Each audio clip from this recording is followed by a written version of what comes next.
Stone and Mr. Rux, and we clarified, no, that won't be on their dime, it'll be continue to be on the city's dime, because that's really to get the corporation fully operational. So I'm happy to answer any questions about that process, but I do know that the chair and vice chair want to address two of the line items and give you an explanation for why they'd like to have it be a little bit different than on that startup list. So questions for Mr. Bridges before they move on? Actually, John, I do have one question. So in between today and when the 501c6 is finalized within 15 months or another 12 months, is there a legal entity to which we can give money? Yes. Okay. Thank you. We fully formed the corporation as a state corporation. Okay. And, you know, typically, frankly, a lot of times organizations will exist for even longer periods of time and then apply for the identification as a C6. At the very least, this is Rob Felton. Wanted to address the question of the salary and why we went from getting a 3-month salary to requesting for the full amount. Is that for several of us thought, as we thought about it, people leaving a job and coming to work for a startup basically that only had enough to pay them for 3 months on the books, signed that they knew for sure was there, may actually reduce the quality of your applicants. And we felt that having the entire salary for a year in the coffers would make it a more attractive place for a quality candidate to apply. So that was the thinking on why we're increasing the ask to a full year salary. And more attractive place for a quality candidate to apply. So that was the thinking on why we're increasing the ask to a full year salary. We started looking at all the numbers. And more attractive place for a quality candidate to apply. So that was the thinking on why we're increasing the ask to a full year salary. We started looking at all the numbers. And more attractive place for a quality candidate to apply. So that was the thinking on why we're increasing the ask to a full year salary. We started looking at all the numbers. And more attractive place for a quality candidate to apply. So that was the thinking on why we're increasing the ask to a full year salary.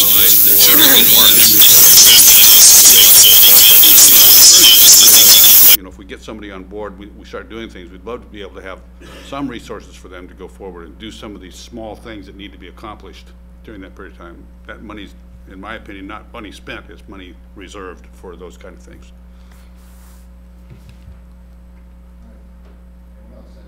Any questions at all? Oh, sir, Stephanie. I have a question. I'm new here, so tell me if I'm totally off track.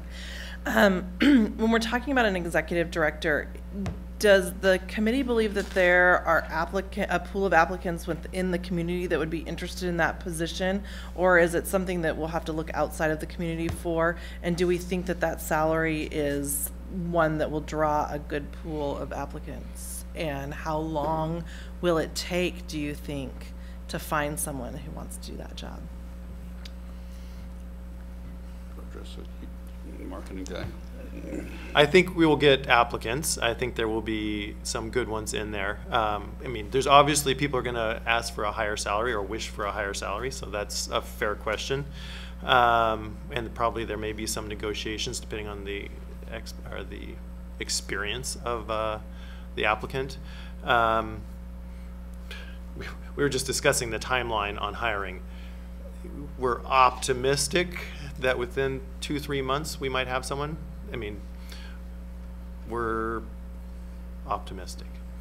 And one thing that I heard at our meeting was, you know, a lot of the people that are on the board are working or have connections in those fields. So the group decided that they're not going to go right out and hire a headhunting company.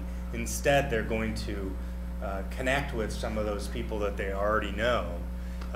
There has been some recent movement of people in this industry, and so they're aware of that, so they can say, okay, well, here's some new opportunities for these other people. And so that's the benefit of being connected in with what McMinnville's doing and having conversations about their model, and also being connected in with regional organizations, and then even the Oregon State organization that handles those grants. I do know we've already had one, not really an applicant, but one inquiry from somebody who has managed another entity like this at another city, who may or may not be a great candidate, but we haven't even posted a job, we don't even have any money, but not surprisingly, it's a marketing job in tourism, which is a fairly attractive area, I think. And our budget is 60 to 75,000, so understand that it could be anywhere in that range. One other question, I guess, and I don't know if you've thought about this as yet. How important will it be to you all to have this person live in the community? Will that be a consideration? And I'm just going to get up on my soapbox just to generally say, I believe if you're in a position of leadership, you should, to the greatest extent possible, live in this community. That's my soapbox. But anyway, have you given thought to that? It's not in the job description. Okay, I will say that. But I mean, I would agree with you from my perspective. You know, somebody who's available to run a reporter up into the hills or on call, at least from one member of the committee, or one board member, I would say that would be a plus for a candidate. I think we agree with you. We're on the same wavelength. Okay, well, very good. Thank you. We would love that. I appreciate that. Okay, very good. Any other questions for these fine gentlemen? Anybody? Yeah, Actually, Rob. going to get two things. One, if I can say, a shout out to Doug Rux, who's done very good work with us. Long-suffering is a good word, I think, to describe his work, so I want to give public credit to him. And also, Joe told me to do this, and we've got some posters over there. George Fox is hosting an earthquake preparedness session. I don't know if you've heard of this fellow, Steve Eberline. Actually, my family went over to McMinnville last year to see a presentation by him. And if earthquake preparedness presentations can be entertaining, he actually made it entertaining and not terrifying, which it really is terrifying. But it's a free event, and there's posters over there if you're interested in them. And if you need an invitation to breakfast, or one of you would like an invitation to breakfast on Thursday mornings, I'm sure that Dennis or I would love to have you join a Rotary group at 7 a.m. at George Fox University. Thank you very much. Host anybody that would do that. Anything else y'all want to pitch while you're out there? Joe told me Go to. Bruins, whatever you want to say. Yeah. Right. All right. Thank you. Thanks very much. That's awesome. All right. Anything else for Shannon? Hello, Shannon. Shannon Buckmaster, come on up. Yeah. Button on the right, and state your name, please.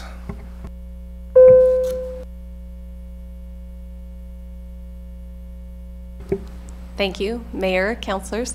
On behalf of the Chehalis Valley Chamber of Commerce, I'm really excited actually about the developments that have come forward to fully establish Visit Newberg. Looking back at from where I stood on my hard date on June 1st, and fully coming into an appreciation of both the economic development, the outreach, the influence, the community support, and then adding tourism and marketing on top of that, it was very quickly and very clearly apparent that our community is best served by having two full-time advocates for our community in those areas, both in economic development and in tourism and marketing.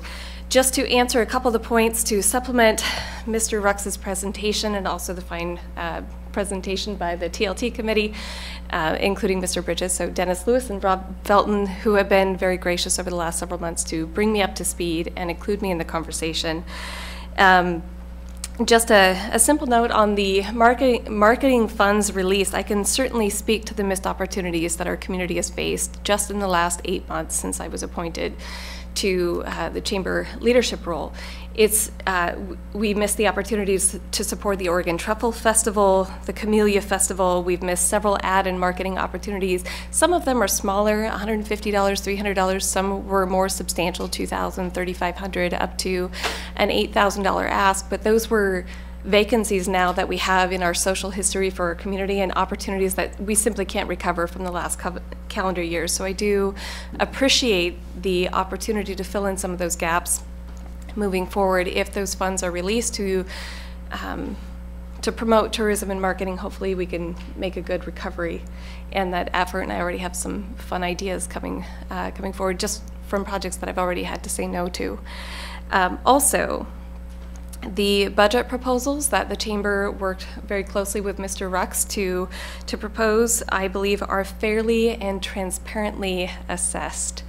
My staff and I actually went through our historical spending back through 2015 to get a fair evaluation, both of what a tourism and marketing director might need available, but also what it would look like to house that individual, the executive director, in our office space with full hot office support based on current real estate projections, as well as a fair evaluation of what it would look like for our staff to support that individual. And that includes answering phone, relaying messages, but it also includes a reliance of historical knowledge or community knowledge that I think it would take for this individual to be successful in our very close-knit community. Along those lines, the executive director would have the full support from the Chamber of Commerce. We clearly want to see this organization and the executive director be successful, first hire for a long time or a long-term position with our city. I don't think it's in our best interest to have turnover in this position or to reach below what we can afford. Really looking at my professional approach, you always look for the best professional help that you can afford. Correct? Because that's what helps grow an organization. So we want to make sure that we provide a solid foundation for this individual coming forward. I have received several inquiries through the Chamber, I would say 4 to 5 local candidates who are looking forward to when this position is being posted. I do know, however, that at the rate of growth tourism is experiencing in our area, we should consider any qualified candidate, and knowing again that my personal support on behalf of our chamber means that it would not just be a professional integration to the festivals, the committees, the grant organizations, the tourism process, but it would also be an integration into our community. Who should they know? Where should they go? How should they fully adjust to life in Newberg, so that even if we hire somebody outside of our community, we would still welcome them immediately, fully, totally into our cultural way of life. Other than that, I simply offer myself on behalf of the chamber for any questions the council or our mayor or city staff may have. Questions, anybody? All right, awesome. Shannon, thanks so much. Thank you. Appreciate it. Just one other note for the TLT committee. I know you've got Ted on the committee. Had breakfast with Mayor Russ the other day, and he was very interested, as they all are good friends in Dundee are interested. I'm sure you're aware of that, so thank you. All right, anything else on this workshop? On the work Doug session? Rux, one follow-up. And so if there are some adjustments to the startup proposal based upon feedback we've received from Visit Newberg, any general heartache if I make some modifications tomorrow? Anybody? Nope. For your consideration on the 19th? I think we're good. Thank you. Thank you. All right, I think that, anything else? Anybody for the good of the order? All right, we are adjourned in the work session. Now, for the moment you've all been waiting for. You did not know this was going to happen, but we've decided that between the work session and the business session, we're going to have a little musical interlude. So, this is my choice for this evening, okay? And I don't know if you all are familiar with this particular music. I don't want you to read more into this than there really is. Yes, we have 30 churches in our community. Someday we soon may have a synagogue, a mosque, we may have a Shinto shrine, or whatever it is. There's no influence. The name Jesus is mentioned in this music, but this is only for the appreciation of music. Now, this is the first edition of what we'd like to see become a sort of every city council meeting. I would like one of you all to pick a piece of music between each session, and that will be the council and staff playlist. All right, anybody know who this is? Okay, this is the Mississippi Mass Choir, right? That's the Mississippi Mass Choir. Yep, and they are going to play This Morning When I Rose Up. So here you go.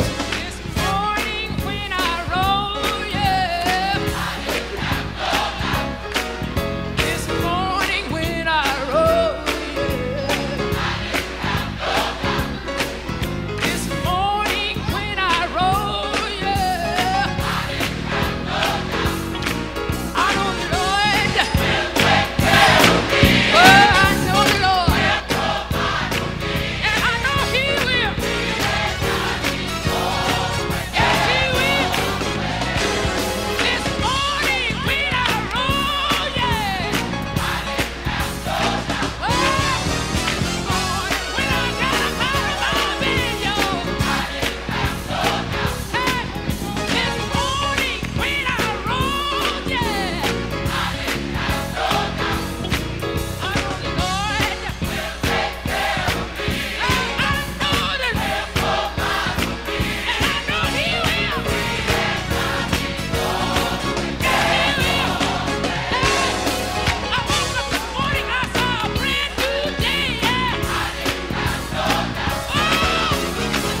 If people could take their seats, we're about to start.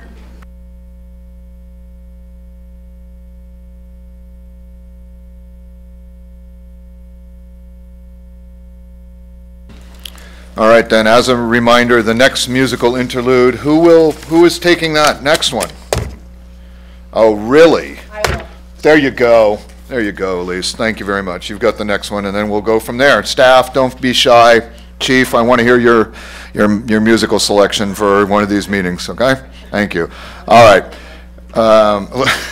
Okay, do I need to say that the language and the music needs to be acceptable for a G audience, folks? All right. All right. Bleeps, yeah, you can bleep it, sure. All right, here we go.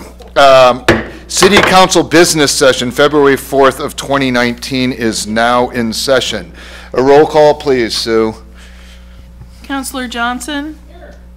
Councilor Yarnell Holloman? Here. Councilor Curtis Gemeroy? Here. Mayor Rogers? Here. Councilor Findley? Here. Councilors Bacon and Corey are excused for this evening. Thank you.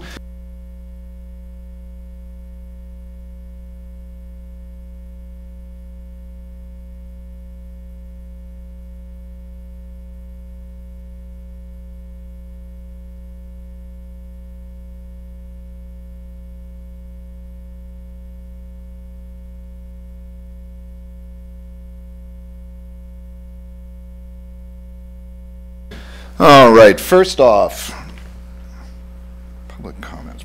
Okay, public comments reminder, there are forms on the table right there next to Paul Chu, right there. And if you do want to make a public comment about general items, please do so. After that, we now have, I believe, a presentation about the independent audit. Good evening, button on the right, and please state your name. Names. Good evening, Mayor and Council. I'm Matt Zook, your Finance Director. Brad Bingenheimer, partner with the accounting firm of Bolt, Carlisle & Smith. So I'll introduce the topic. Every year we have a financial audit, and we engage a qualified municipal auditing firm to review our finances and express an opinion on those financial statements. And the set of financial statements we're looking at tonight are for the fiscal year 2017-2018. And we received an unmodified opinion, which is the best result on those financial statements, on December 21st. And every year we invite Brad Bingenheimer, partner with Bolt, Carlisle & Smith, to come and talk directly to you. You have an electronic copy in the packet. You also will be getting a hard copy, which I encourage you to put right underneath your TV and prop it up just a little bit higher, unless you want to read it before you go to sleep. That being said, it's very exciting. That's what Brad makes his living doing. And so I'm going to ask him, turn it over to him to talk directly to you about the report. Thank you, Matthew. If you've ever seen one of these documents, it's a very thick document. I think the mayor, you pulled it out just now. Perfect. It's a very thick document, and I kind of want to give you a breakdown of kind of what's in it, and then give you a few highlights out of it. So the document is broken up into essentially 4 sections. The first one is an introductory section. This is a section written by management of the city. It gives, there's a letter of transmittal, there's an organization chart, gives a page of the officers and members of the governing body, and then a certificate of achievement. And this is a certificate of achievement of financial reporting issued by the Government Finance Officers Association. So the city has chosen to participate in this program where GFOA awards governments for excellence in financial reporting. And the city's had this award now for several years, and we've been pleased to be partnering with the city in that. The second section, which is the longest section of it, is the financial section. That includes our report and all the financial statements and supplementary information that supports those financial statements.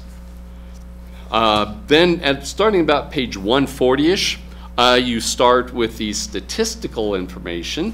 The statistical information provides historical information over a 10-year period, as well as other types of information. which really, if you look at it in terms of some of these longer term trends, you kind of get to see it, have a picture of how well the city is doing over time.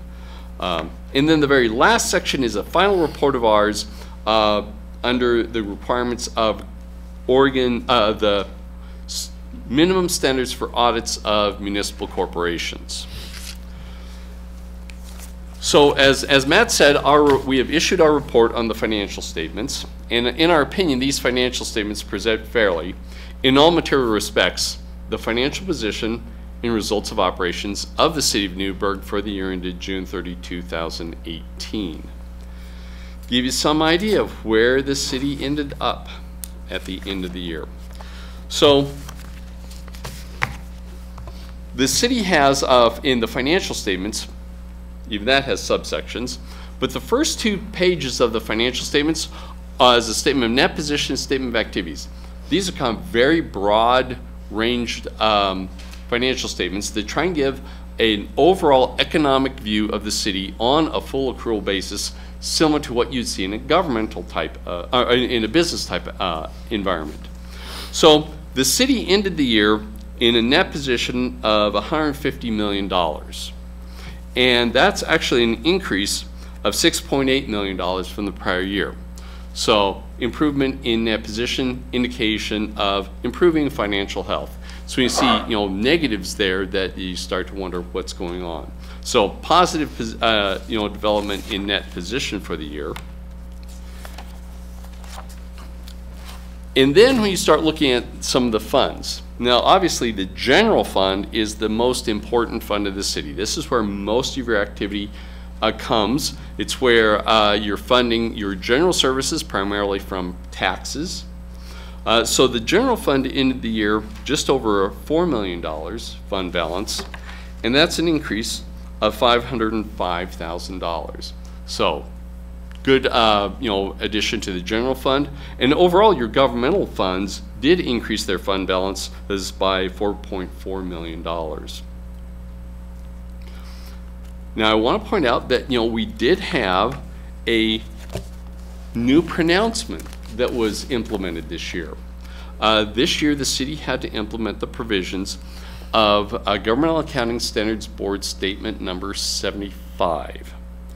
And this is a statement covering other post-employment benefits. Now, the question I've been asked is, well, what other post-employment benefits? We provide pensions to our people, what else? Well, the other post-employment benefits come from basically 2 sources. Number one is, under Oregon law, the city has to allow retirees to continue on the city's group plan, even though they are paying their share of the premiums.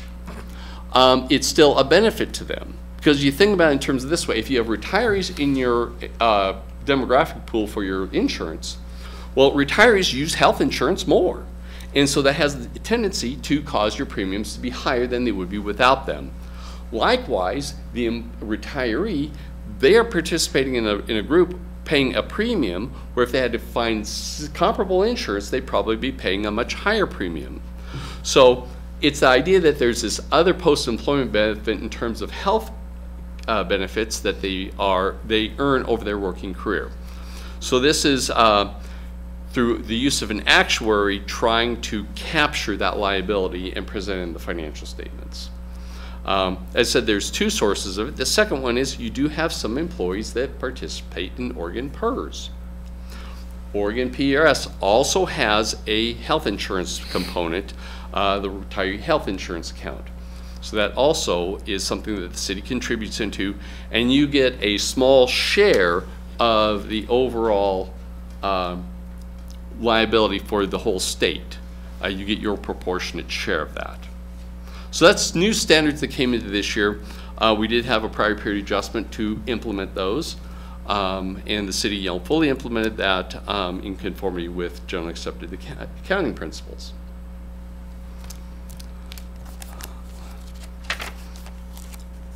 The other thing I wanted to point out was right after the notes of the financial statement, you'll see a short section called Required Supplementary Information. And this is going to provide you some ultimately 10-year information on that GASB 75 liability and also your net pension liability. So those pages, and those start on page number 75, if you're wondering. Essentially, this will give you kind of a broader view of what's happening to the city's net position as it relates to these two items. Pensions and these other post-employment benefits are very significant liabilities of the city, and they really do significantly impact the city's net position and the change in net position each year. So I always encourage people, look at that over the periods they're presented. We only have right now 4 years because the requirements only came in 4 years ago. But in time we'll see 10 years. I think at that point in time you're really going to see some trends of the retirement benefits and the pension liabilities that the city has out there. And then following that required supplementary information, we have details of all the other funds, budget to actual information. I'm not going to go over that in detail. It's there for you to look at. And then the last item in the report is our report on in compliance with the Oregon regulations under the Oregon minimum standards. Those standards require us to do two things. First thing, it requires us to perform tests to determine did the city comply with specific Oregon laws and regulations. We did note that the only thing where there's any non-compliance was there was a couple items that were where you had expenditures in excess of appropriations. That happens. It's something we like to, of course, see not happen, but they do happen upon occasion. The amounts are not significant, but we do need to report them because they were a violation. The second thing it talks about is internal controls. Now, as part of every audit, we obtain an understanding of the entity's internal controls. And we do that because, one, we will be able to determine where there's good controls and where there's weaker controls. And from auditors, we want to be looking at those areas where there might be weaker controls. That's where there's greater risk of a misstatement. When there's good controls in place, it means that we can kind of rely upon things being done correctly internally, and we don't need to be coming in and checking as closely. So it helps us in that risk assessment in performing our audit. And secondly then, if we do find anything that we believe is significant enough that needs to come to your attention, we'd be bringing that forth to you. And I'm pleased to say we don't have any of those. That we found that the city's internal controls are usually very good. They have good checks and balances, good segregation of duties, and good supervisory review and approval of items. So that's a quick summary of our report. I'd be happy to sit here and read the whole 171 pages to you if you'd like, but I think we'd all go to sleep very quickly. Let me check with the room. Anybody want to have it read? 168? No, I think we're probably good. I think we're probably good. Matt? I believe you did ask earlier about a song, so we could sing it as well. I could only imagine. So, thank you, Brad. I did want to point out just a few things that really essentially thank Caleb Lippert, Assistant Finance Director, and Dan Coyler, Senior Accountant, who are also in the audience. The fruit of the awards that we've received and the clean audits that we've gotten, back when I started here 4 years ago, we were behind on an audit and had not even completed a CAFR, the full comprehensive report, for 2 years because of staffing and transition and turnover. And prior to that, as Brad mentioned, the city had 20 plus years. In fact, on the wall back here, there's a plaque with all the different years, I believe, that the city has gotten. It goes back into the the 90s at least. So after 2 years of not getting that, we're back on that. And part of that was getting the appropriate level of staff to do this. And so we believe that's a huge benefit to the city. So the other piece is that at the tail end of the report, I indicated the status of our relationship with Bolt, Carlin Smith. They've served 5 years on their current contract, and this is the last year.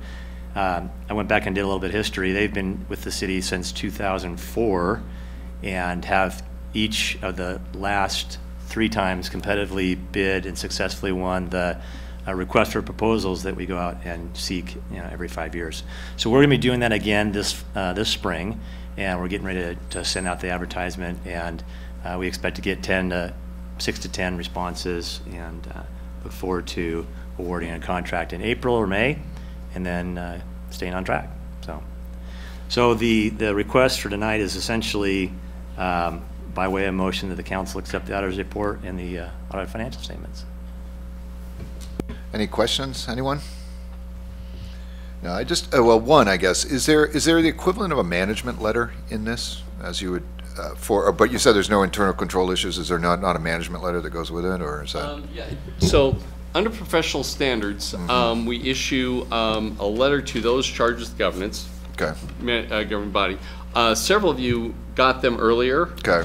And city staff asked me to email it to those that right. didn't. Did see it, okay. Yeah, and so that email, I didn't get that out until today. Right. I was gone until last week. Then if you're gone this time of year, it takes you a week just to get your head above water. Right. So right. I finally got above water enough to send that. But essentially, it just summarizes the audit information. Talks about certain things like we didn't have any disagreements with management on anything. Any adjustments that we came up with were made by management. Really, we didn't have a lot of significant issues this year. I really do want to thank city staff for their cooperation in the audit. When we come here, we ask 1,001 questions. We want to look at 1,000,001 different documents, I think. And they've always been very helpful in providing us information. And a lot of the information we get early from them, which really helps expedite the whole process. It does take quite a bit to put this whole document together. And there's lots of people that look at it and review it and read it and double check it. So it's been a good relationship. Appreciate the city's efforts. Thank you. Any other questions? I guess this is the sentence that we were looking for, and so I'm happy to always read these. In our opinion, the financial statements referred to above present fairly in all material respects the respective financial position of the governmental activities, the business type activities, each major fund, and aggregate remaining fund for the information of the city of Newberg. Isn't that the sentence we want? Thank you. That is exactly what we want to hear. That means clean audit. Awesome. All right. Anybody else? We need a motion to adopt or to accept? No? Well, the recommendation in the staff report is just to accept the report and okay. the financial statements. Mr. Mayor? By motion. Yes, sir. Patrick? I would move that we accept the auditor's report and the annual financial statements. Okay. Do I hear a second? Second. Elizabeth with a second. Any further discussion? Hearing none. All in favor signify by saying aye. Aye. Opposed, same sign. Hearing none, motion passes. Thank you, and congratulations on a clean audit. Nicely done. Thank you.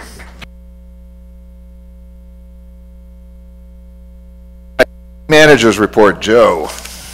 Mayor and Council, audience, in your email today you received a copy of the full report of just an update over the last 2 weeks. So this covers some of the highlights in there. We've also sent it to the press and the Buckminster, and I don't think I sent it to Dave, so I'll have to send it to the news while we're sitting here. Kind of a busy time, even though it's the holidays. Some pretty significant things happened. We attended the Newberg-Dundee bypass, and earlier today, if you haven't had a chance yet, check your emails, and it has an update of the bypass. This is provided by ODOT. But something that very significantly happened is that in the bypass committee where Councilmember Johnson and the mayor were there, is that the committee as a whole said the political, on the national level, the political climate has changed. The Democrats have taken control, or they're now the majority in the House, and this is a real unique time in history where Oregon's delegation are in very, very key positions, and particularly in public works, and particularly Representative DeFazio from the Springfield, Eugene area. He sits as the chair of the Public Works Committee. And in that, on his very first day, he said he knows us very well. The two construction companies that did the bypass are from Eugene and Springfield. He's indicated to us he's very pleased with what he's seen on the bypass. And so he started out his reports to the press saying, I believe in earmarks. and this is a change, you know, where it sets a particular project in legislation and carries forward. Now, that does not follow through to Senator McConnell on the Senate side, but in this position, people, and he's agreed, he says, we need to finish the bypass. So our strategy up to this point has been, let's go after, it's a big project. You know, the first phase about 192 million, and just about the same amount for the next phase, and then the final phase. And folks on the commission, by consensus, said, we think we should go after the funding for the whole project, which means going all the way from Rex Hill to Dayton. And so that's a big change, and now that's being reflected in presentations to the congressional delegation and to the state for funding there. So the mayor at the end of this month is accompanying Downtown Coalition Executive, the mayor of McMinnville, Grand Ron, Dave Hagenberg, the chair of the bypass committee, and I don't know, and Mayor Russ, and they're going back to DC. And the whole pitch on that one is to go to our delegation and some key other folks to say, let's finish this project. And that's going to be reflected by, I think, April is what Representative Fazio has been given as marching orders from the Speaker of the House to come forward with the first draft of a public works bill. So that's big deal and good news. We also attended the Transit Board to work through two things. One is the permanent representative from Newberg community to the board, and figuring out, well, does not an elected official go in? The way the County Commission on Transit changed slightly, so they now find areas of interest, basically, but they want someone from Newberg. So we've proposed Council Member Holloman to go up there. Scott Essen, as a council member, was on that. He's now switched to a citizen member and is going to an at-large. So at your next meeting, the mayor will have his recommendations for those appointments. But even in the meantime, both are, getting the material and working through the next stages of the Transportation Commission. One of the things that they're doing, and it's on your agenda for next time or the time after, the transportation plan. So at your next meeting, you're going to be asked to pass the county-wide transit plan that has items in Newberg. And there's several things, but the biggest one, and this is also some other news come up, is, look, there's a recommendation to create a downtown transit area. So staff, primarily Jay and Lindsay from Public Works and myself, have given to the county about 13 half-block areas in the downtown area as things of, do you like this from your transit driver side? Then we'll come back to full council within the next month with the recommendations. So Jay's working on some, they're like photoshopped enhancements of what a street would look like as a trans street. So there's more to come for you. Also this last week, the mayor and Doug and I went to a housing summit that was sponsored by the Housing Authority. Part of that is the Housing Authority would like to do more projects here, but they see a need throughout our county for a lot of the agencies that both have needs but are providing different parts of transportation to talk to each other. And it was about transportation and then how that ties to housing. The concept or the idea was housing first, but it was also transportation. And so a lot of groups came together. We met some new people that we didn't even know did housing, or at least a few of us didn't know, doing housing throughout the county and some up here. And so out of that, I think, merging with the work that's being done on our housing affordability and the Newberg housing, both the city commission and the private group will, I think, result in some other options for us and some other partnerships. Also attended the Historical Society, and I think you've seen this all already, but Leah and the library have combined with the Historical Society, and it seems like this is a feel-good thing, but it has large implications throughout the state. And that's that coming up in within 2 weeks, will be Ewing Young's birthday that's celebrated at Ewing Young Elementary. And then the following Saturday, Friday, right? Saturday, the 16th at 10:30 a.m. Who was Ewing Young? Stories of Old Oregon. Leah Griffith, Newberg Library. And why that's significant is that this is a state-declared day. We don't have those kinds of things. We have up there, you see the camellia, okay? That was done by the legislature. Same thing happening with Ewing Young. And so the historical preservation kind of part of our community, and some very significant people, including those that helped lobby to get that as a state day and a state designation, are saying that, and it's in our kind of tourism plan, that one very real area of tourism is historical tourism. People come for this kind of stuff. So this is very significant that the library's gone that extra step to kind of reinforce what the kids have been doing at Ewing Young Elementary year in, year out. So it's something really worth going, and it fits within our economic development strategy. Doug Rux has had the meeting with at least one investor as part of the request for interest on the Butler property, so more to come. And then Doug is also working with SEDCOR. That's the economic development group that's been retained by the county to help smaller cities, and with us, just give us advice about economic development. And it will be a proposed summit for people in town and investors. And there are investors from around the world that, because of this fund that we have and we share with 88 other places in Oregon, they want to invest outside money. And it could be from India, well, it could be from overseas, but it's related to being able to use a credit of capital gains, which is domestic. And so it's other parts of the country are going to be looking to put money into projects if we can present them to them, and it can be residential, it can be commercial, it can be industrial. So Doug's working on that, and you remember the date that they were proposing of that?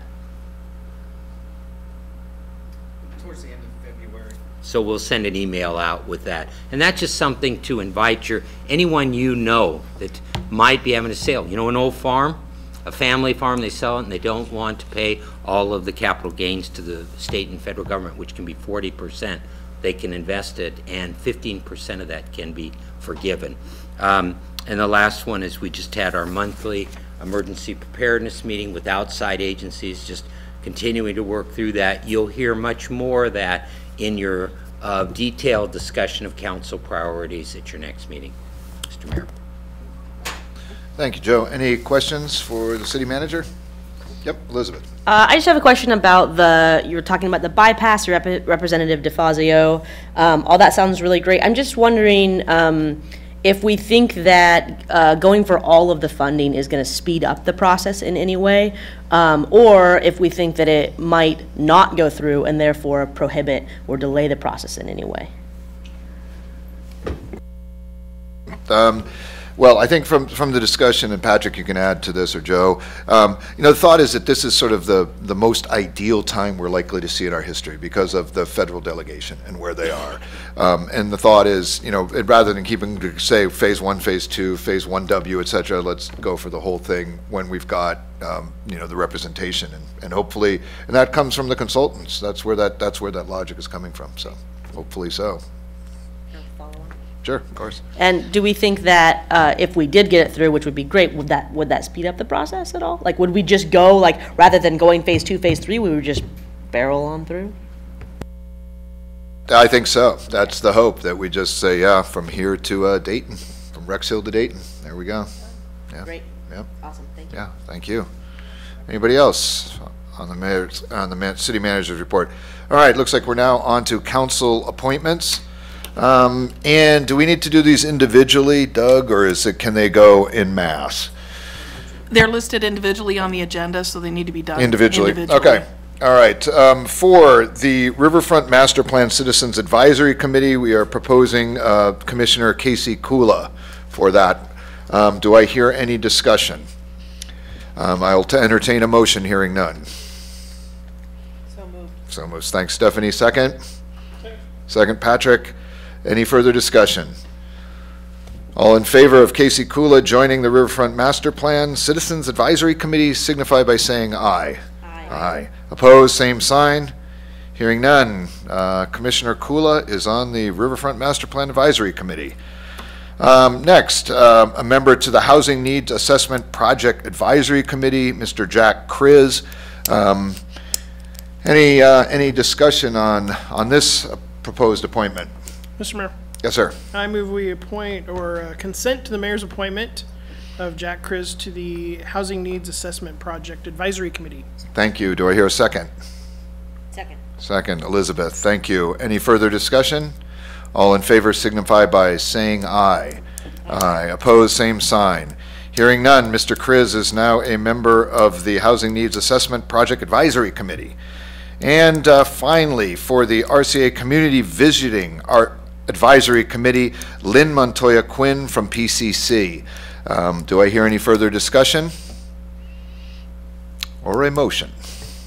Mr. Mayor, Patrick. I move we appoint Lynn Montoya Quinn, or consent to the mayor's appointment of Lynn Montoya Quinn to the Community Visioning Advisory Committee. Do I hear a second? Second. Elise, all in favor? Any further discussion? Now, hearing none. All in favor signify by saying aye. Aye. Opposed, same sign. Hearing none, Lynn Montoya Quinn is now a member of the Community Visioning Advisory Committee. Thank you. All right, we've now reached the point of public comments. So if anyone has a public comment to make, I see no forms. If you are interested, there are forms on that table, and if not, we will move right along to the consent calendar. Consent calendar it is. Patrick. Mr. Mayor, I move we approve the consent calendar. Do we have a second? Second. Elizabeth, second. Further discussion? Hearing none. All in favor signify by saying aye. Aye. Opposed, same sign. Hearing none, the consent calendar passes. Moving along to new business, item 9 on your program.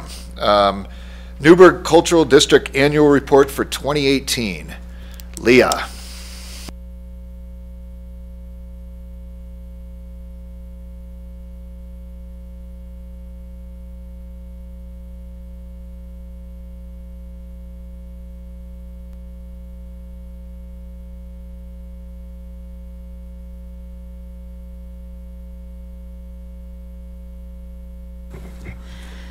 Thank you. Leah Griffith, Newberg Public Library Director and also Secretary of the Newberg Cultural District Board, and that is the capacity that I am here tonight. In your packet is copies of the slideshow that I have, and this is basically an informational presentation.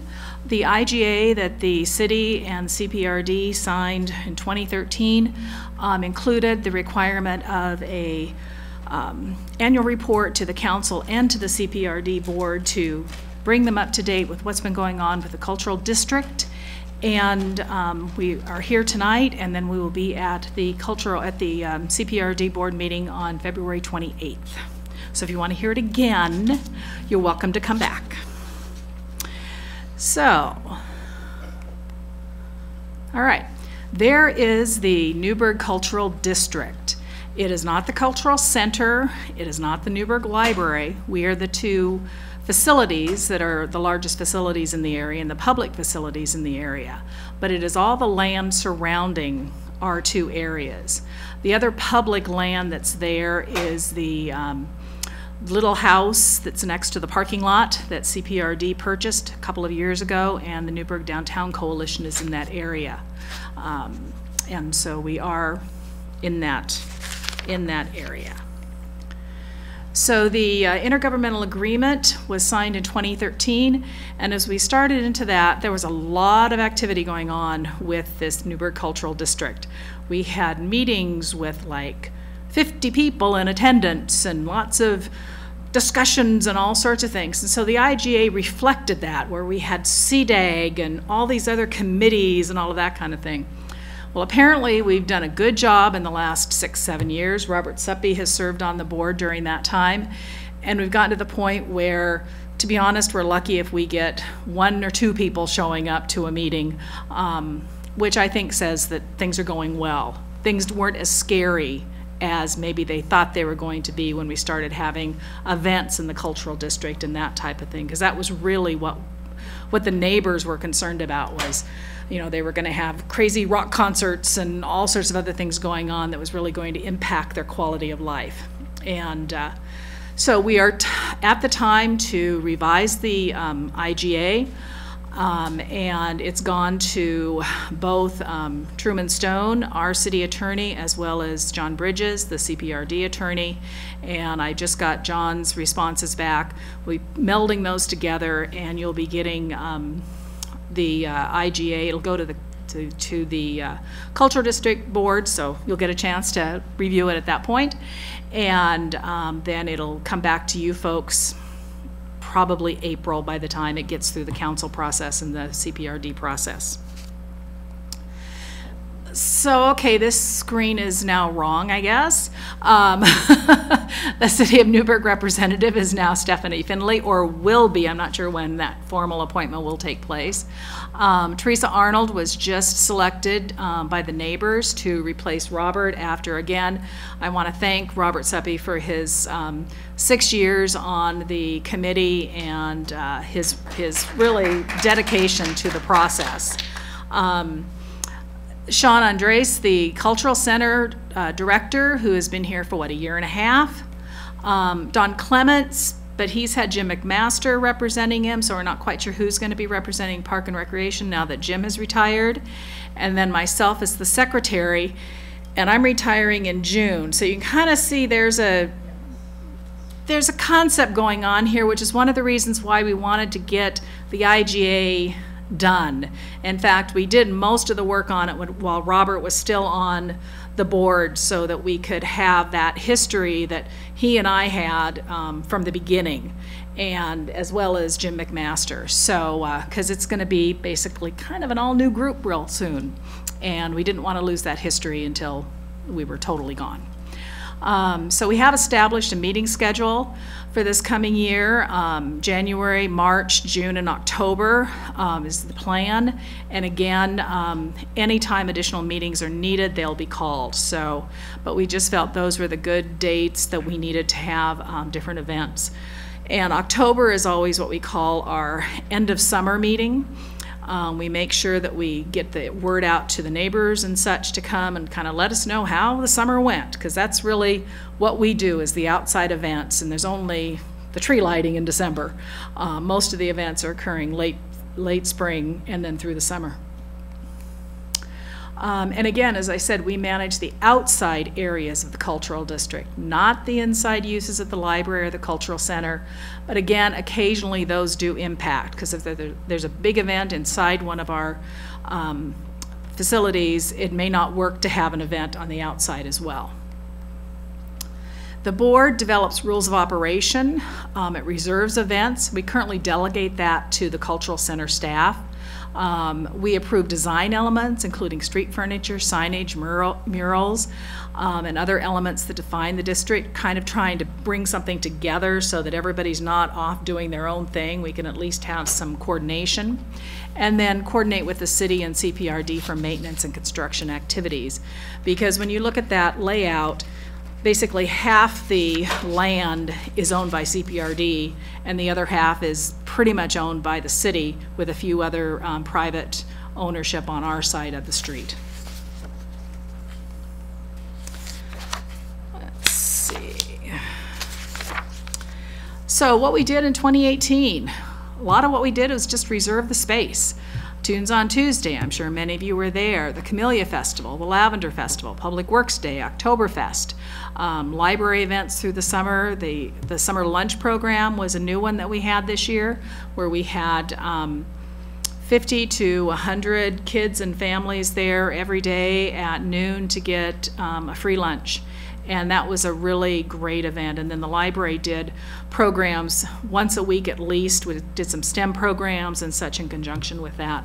And of course, our recent tree lighting is also a big event in the cultural district. Tunes on Tuesday, you can see a pretty good crowd there.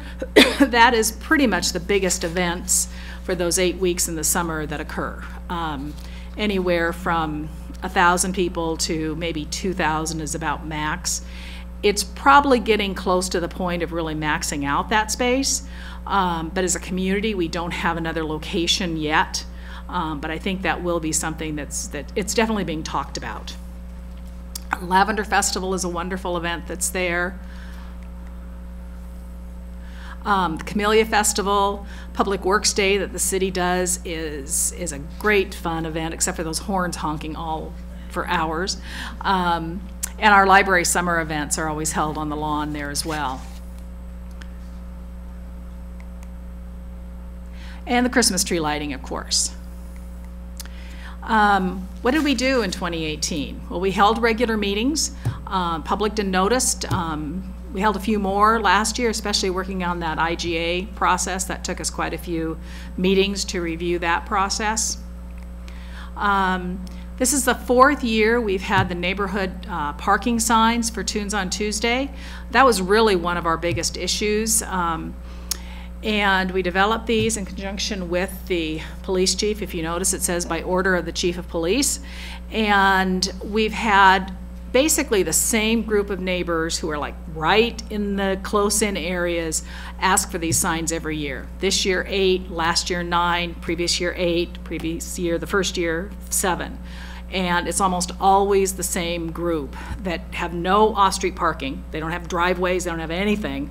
And it's worked really well. I think maybe once we've had somebody that had to be towed, and they were really egregious. They shouldn't have parked anywhere close to where they were. They should have been towed. But it's really worked well, and we really haven't had other significant parking complaints. We listen for it, we watch for it, and just haven't really had them, and tried to address them if we have gotten them. But I don't get them at the library. I think Doug's hasn't really had anything at his desk.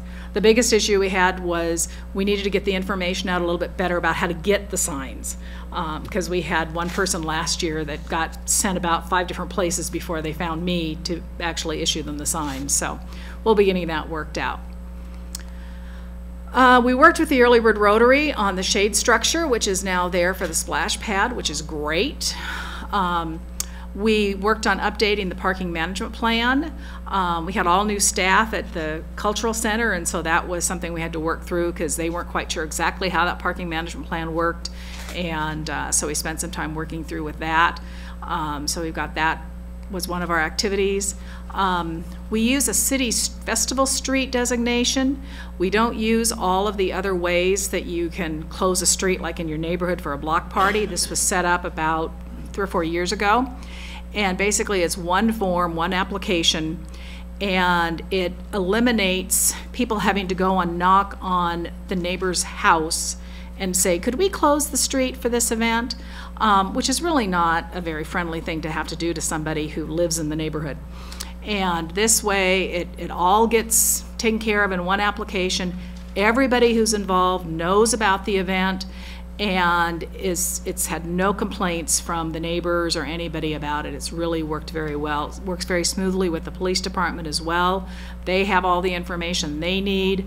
It then goes out to Public Works and the police and fire, and just everybody knows about what's going on, and to all of the people in the area. So we all know that the street's being closed for this event or that event. And again, we've been doing it for about 3 or 4 years, and it's worked out very well. Again, working on that IGA. Robert's departure was the first significant changes in the board membership, and as I mentioned before, we've got a lot of changes coming up in 2019. We do have a web page that one of the things I'm doing before I retire is getting that figured out, because we haven't been updating it as much as we should. The records are all here, and I need to get them onto that that webpage. So that will be one of my things that I have to do before I retire.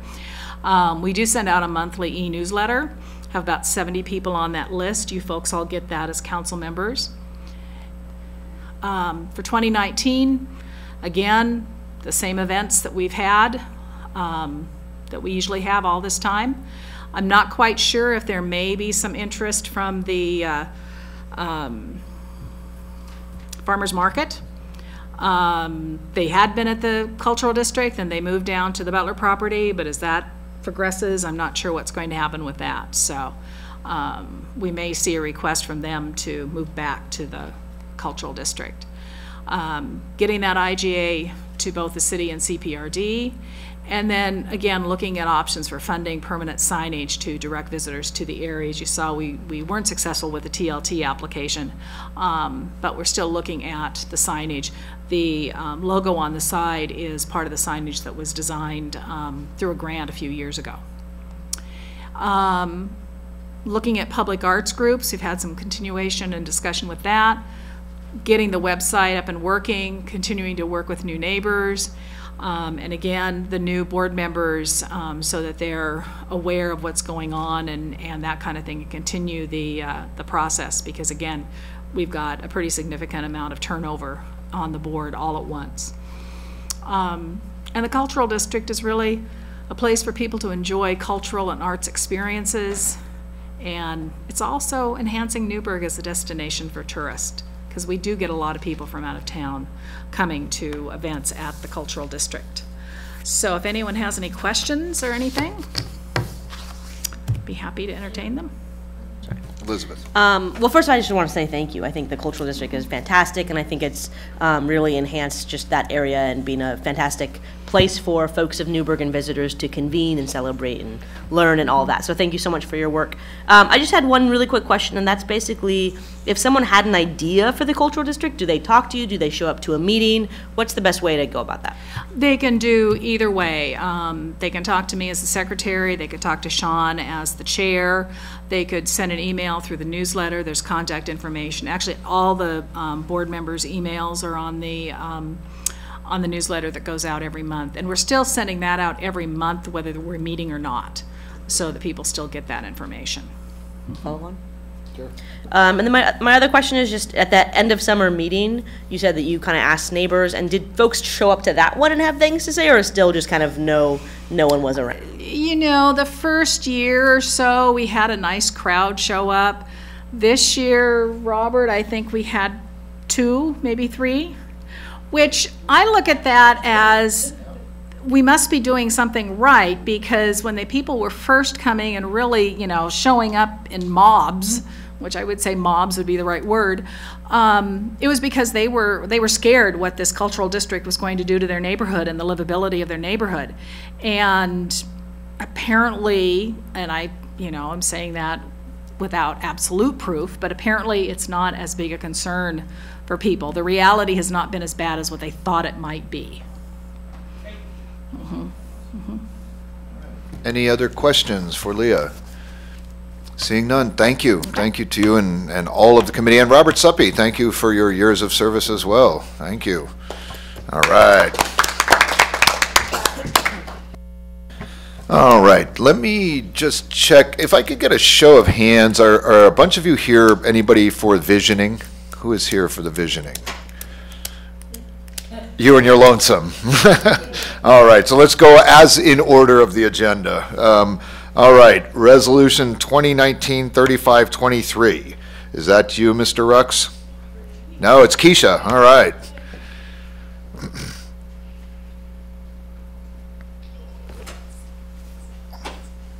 All right.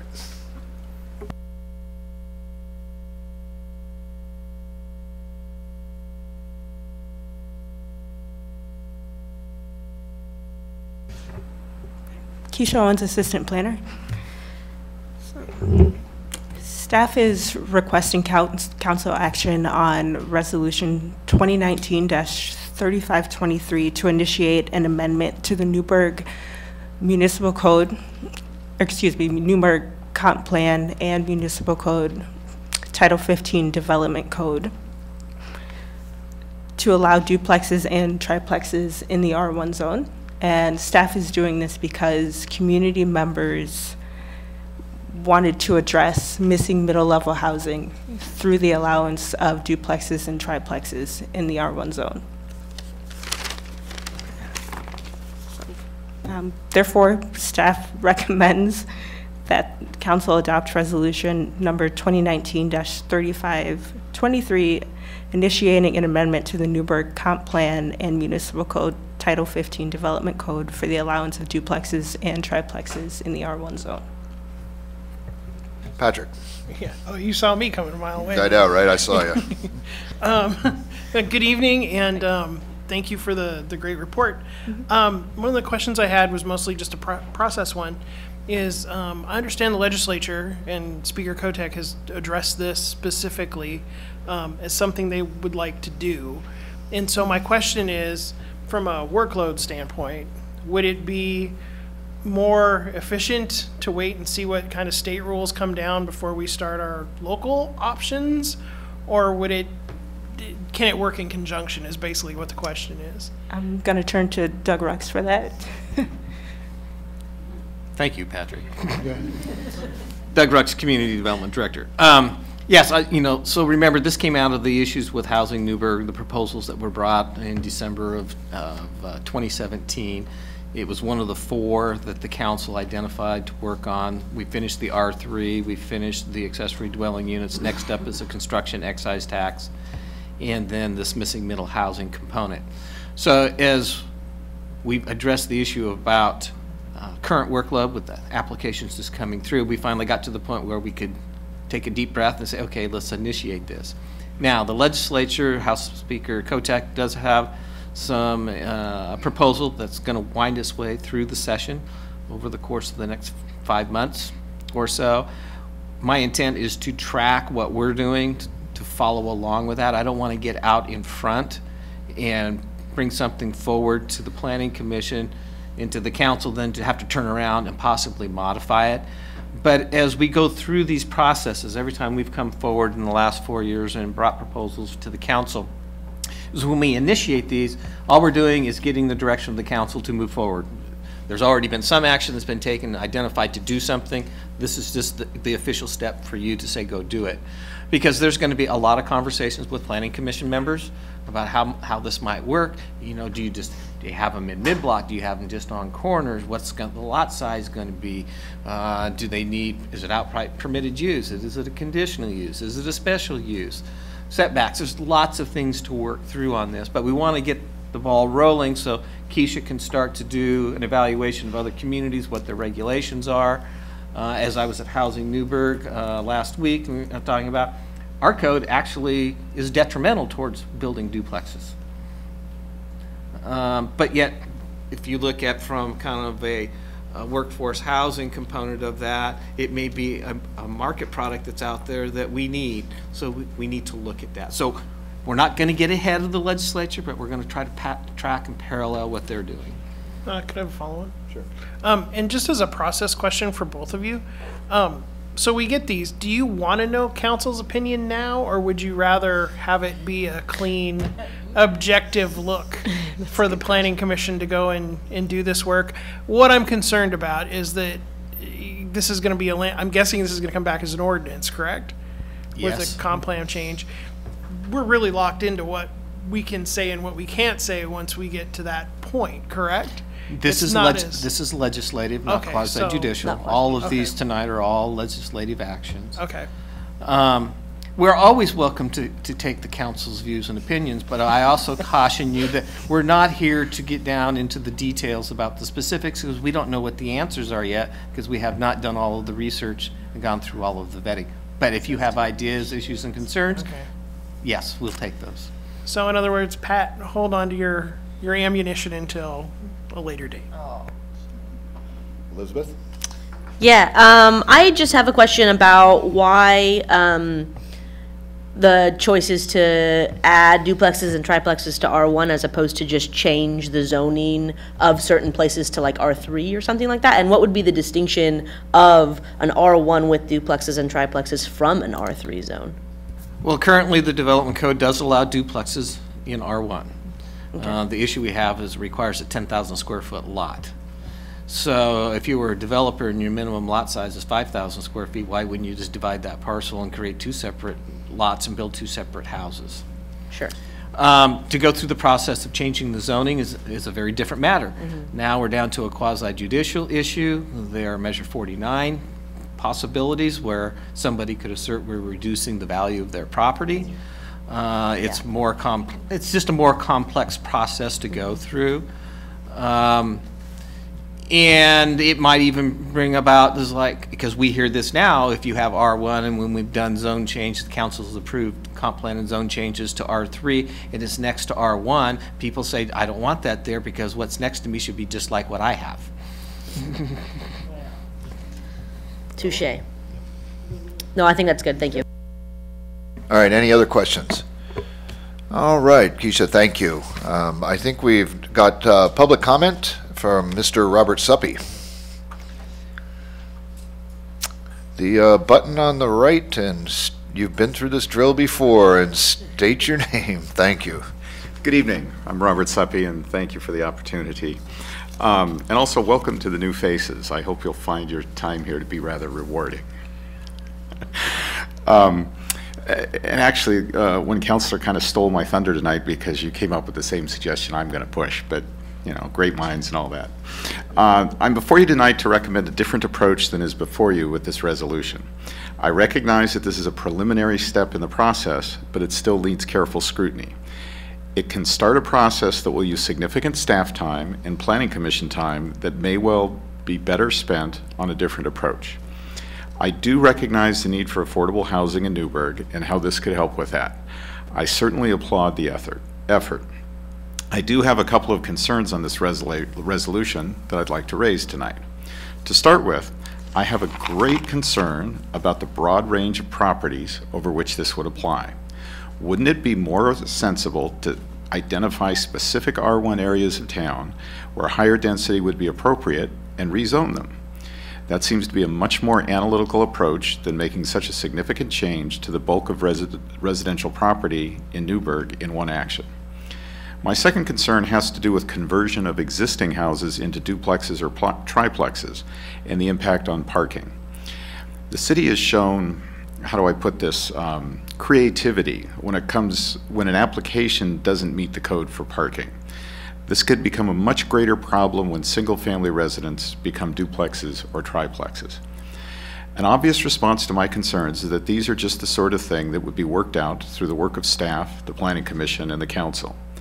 While I agree that this could be possible with my parking concerns, it doesn't address my initial concern about the very broad scope of this approach. I assume that all of you have witnessed the sort of public response that often accompanies proposals to rezone properties to a higher density, just as Mr. Rux mentioned. Are you really prepared, though, for the response you may get when something very close to such rezoning is being applied to most of the city? Let me urge you to give careful consideration to selective rezoning rather than a method that is as broad as is being proposed here. Thank you. All right, questions for Mr. Suppy? Anyone? Nope, hearing none. All right. Next, can we ask for further staff comment? Is that appropriate? Yes? Doug or Keisha? Anything else? Mr. Mayor, Doug Rux, and so as Keisha had indicated, staff's recommendation to adopt Resolution 2019-3523. Further discussion? Oh, I thought you were going for your button there, Patrick. All right. Anyone? Yeah, we're You're contemplating. thinking. All right, you're thinking, Patrick. Well, they contemplate. I'm going to go for it. Kind of raise a couple of, and I'll be contrarian. I personally, I think this could be a good chunk of work to do. Obviously, I have nothing prepared for this, so thank you. I would like to say that between the legislature taking their actions and the concerns that Mr. Seppi has brought up, I'm probably not going to support this tonight, just because I think this is one that, while affordable housing is definitely a need in our community, I think this is one that we could maybe put on the shelf until the summer and wait and see kind of how things develop down in Salem. That's just my personal opinion, and I'm not trying to sway anybody, but just that's why I'm not going to be supporting it. I think this could be a tool, but I also would like to see it more focused. So, Anyone else? Elise.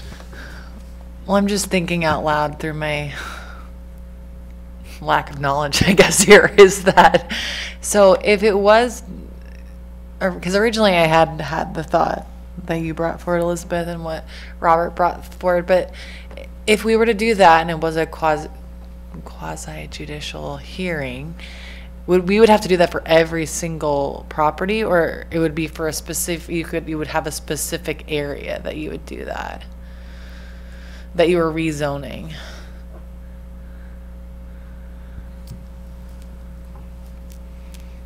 In theory, you might define an area, but it would still be quasi-judicial within that area. You still have notification requirements to do. When you go through comp plan and zone change, there's transportation planning rule requirements that you have to look at. There are a number of different ways, and again, specifically, we didn't say exactly. It was just what staff is bringing forward is a direction that past council established as a work priority for staff, and we were bringing it back forward to initiate and start that process. Follow on? Yeah, follow on. So to me, this is just the initial studying of the information to come back with a proposal. It's not a proposal of really anything. It's just the studying of the information, correct?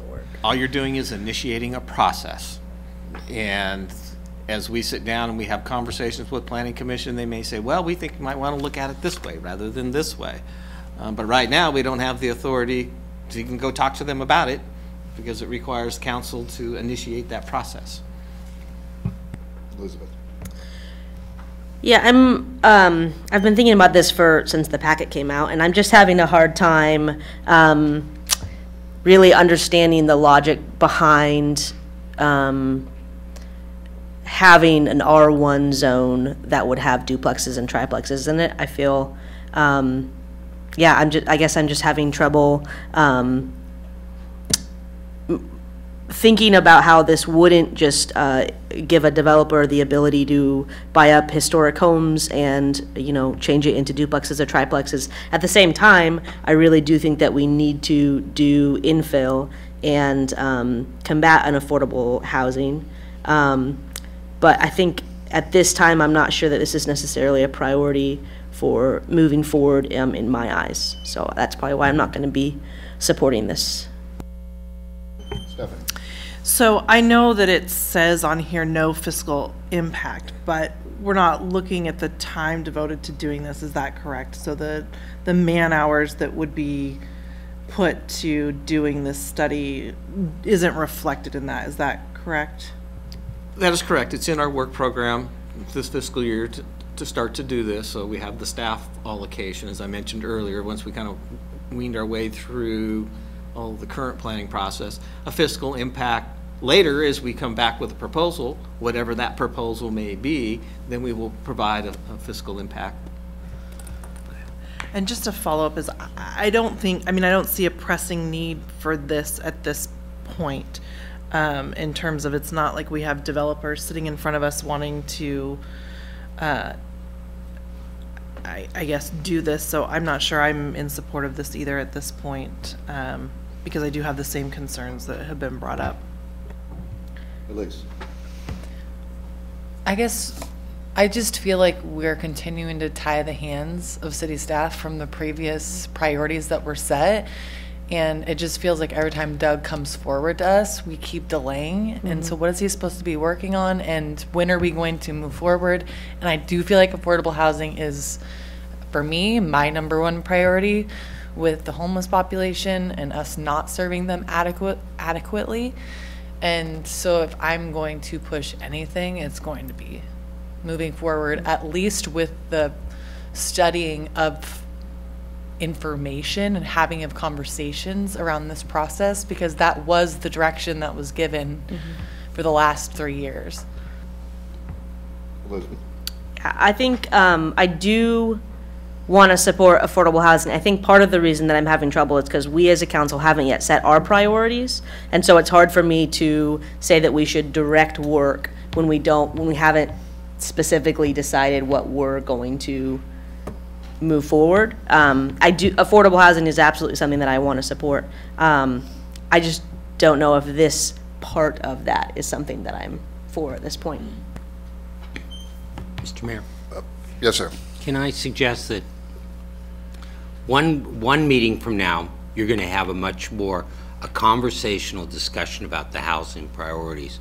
We're going into that assuming of moving with the same priorities that we had, and then with a later goal setting session.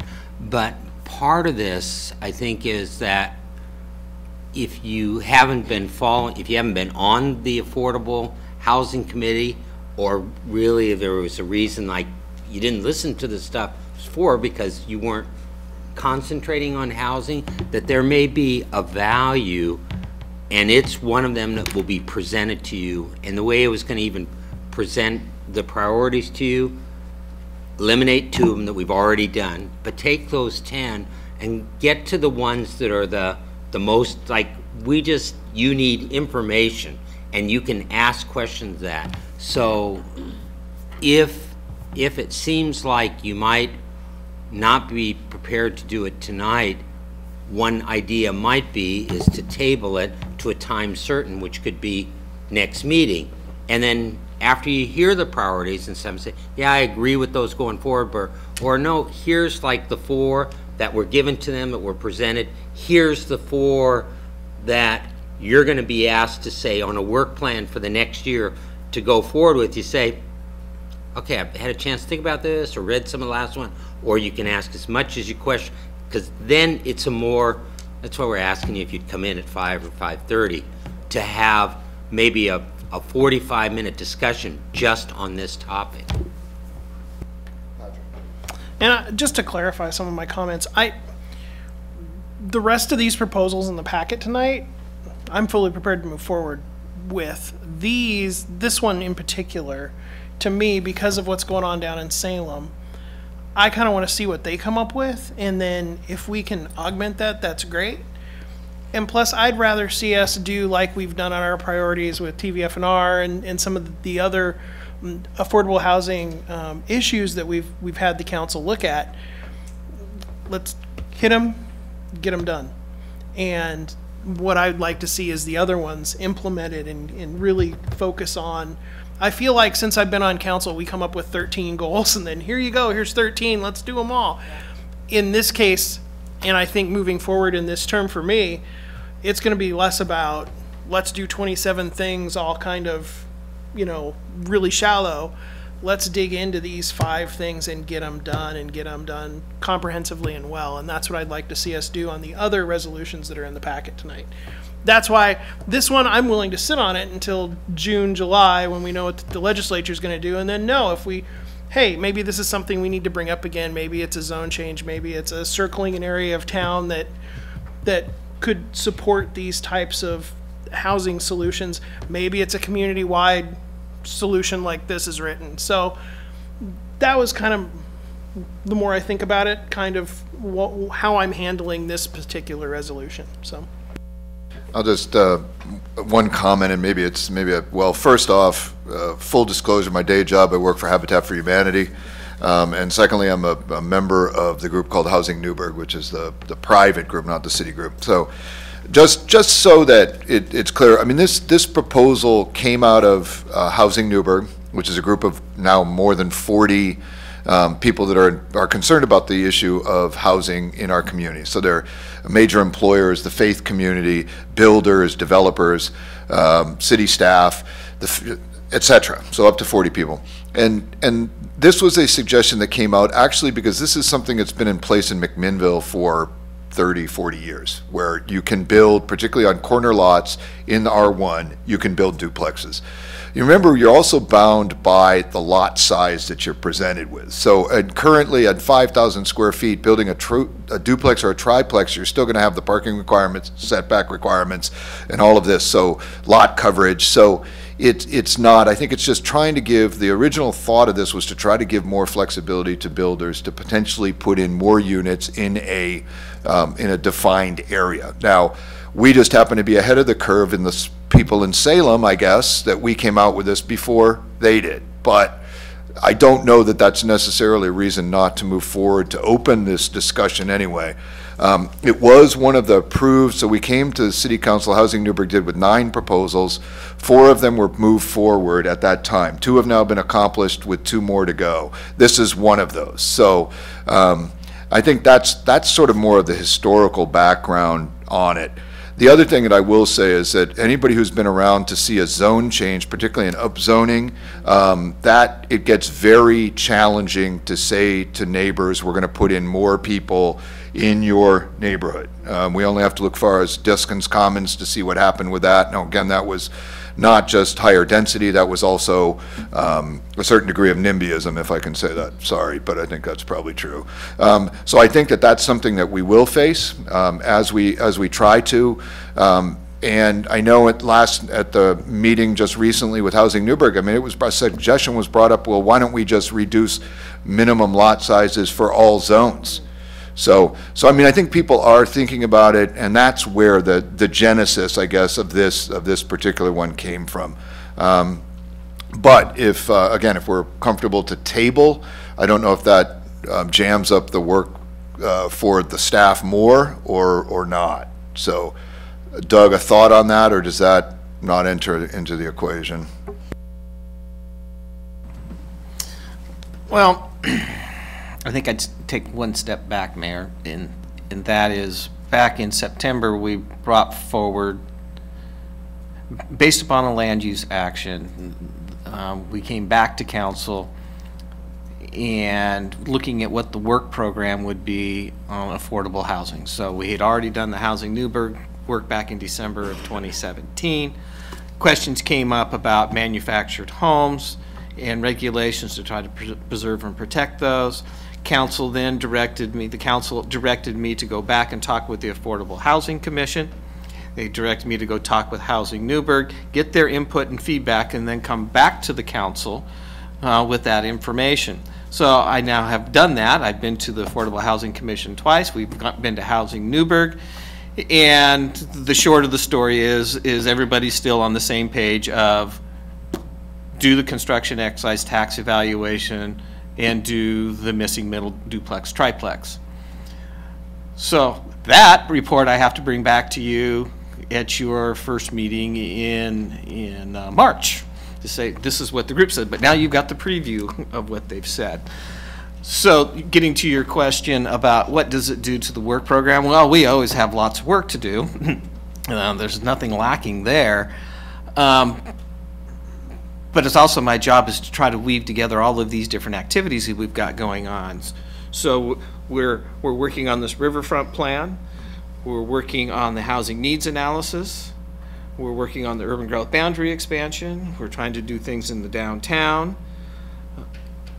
We're doing the community visioning, which has a housing component to it as well, and trying to weave all this fabric together so that it knits together and links together and it doesn't have individual silos operating out here. So can I reapportion staff time to work on some other things? In part, yes, but in part, I'm following the direction that a council gave me. And this is what we put into the work program for this fiscal year. It wasn't until it came up, the last month or so about the legislature and an idea about just allow any housing in any zone, get away with zoning. There's kind of one theoretical proposition to that, and let it go. And so at least we wanted to start looking at the issue. But ultimately, we will follow what council wants us to do.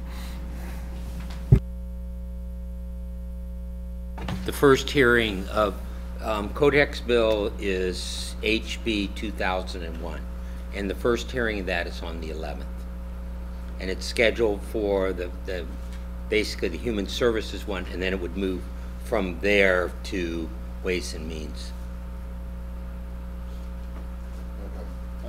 Yeah, and I think you could safely say that there will be housing bills that will go through this session. I think you can safely say that. So what they all may be, I no idea, but there's a bunch of them. So, all right, pleasure of the council.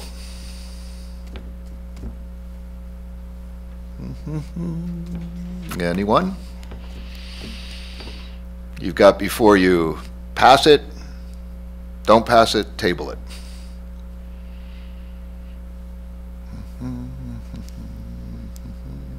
Hearing nothing, I will do that. I will make a motion that we pass Resolution 2019-3523 to initiate a resolution for the amendment to the Newberg Comprehensive Plan and Municipal Code to allow duplexes and triplexes in the R1 zone.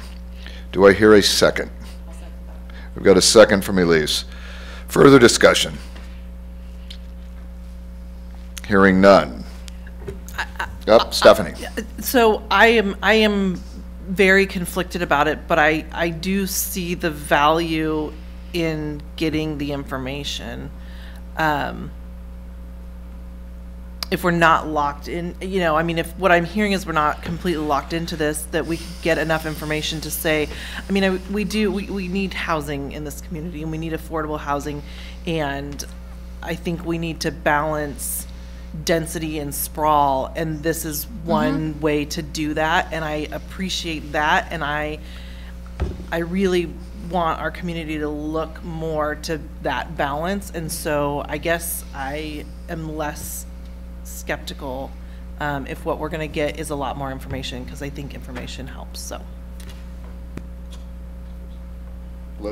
yeah, I was just going to tag right along that I think it is really important to kind of combat sprawl, and density is going to be more important for that, and these are the types of changes that we're going to have to make in this community if we're going to grow well and grow affordably. So I think that, yeah, I think I'm ready to approve this.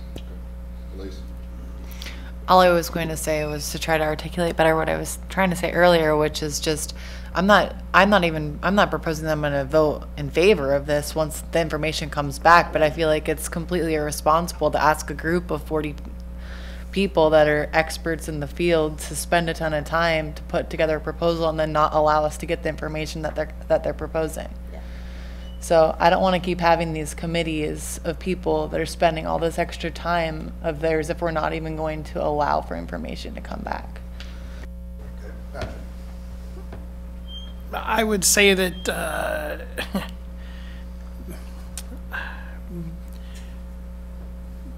the reason that I'm not supporting this is not because I don't want to hear the information, it's because I want us to have all the information before we start down a path that could change daily once these hearings start on the 11th. So that's why I'm not going to be supporting this. Not because I don't appreciate the committee and what work they've done, it's just the situation has changed, and I want to see the full picture before we start doing work that could change or be thrown out day to day as the session goes on. That's why I'm not going to support this. You know, in terms of compromise, if it's not going to jam up city staff too terribly badly, I could happily wait until the 11th if we heard something. Again, there's no promise it's going to pass on the 11th or how long it may take. But if you know, if we have to pause for a while, I'm fine with that too. So you need to vote on the motion. we do. So as it stands, now that discussion is closed. All in favor of the motion, which to remind you is to approve Resolution 2019-3523, signify by saying aye. Aye. Opposed, same sign. Aye. Motion passes. Okay. Next, Resolution 2019-3529, initiate Development Code Amendment, Vertical Housing Regulations. Thank you, Keisha.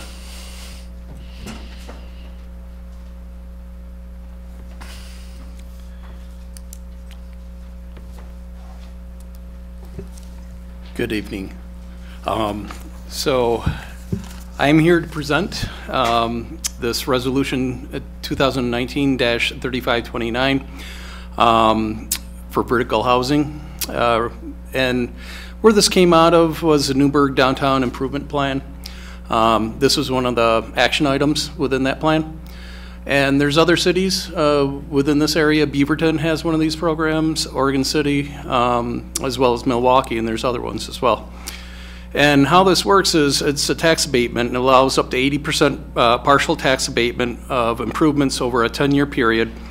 And it could be for new mixed-use developments or redevelopments of existing buildings.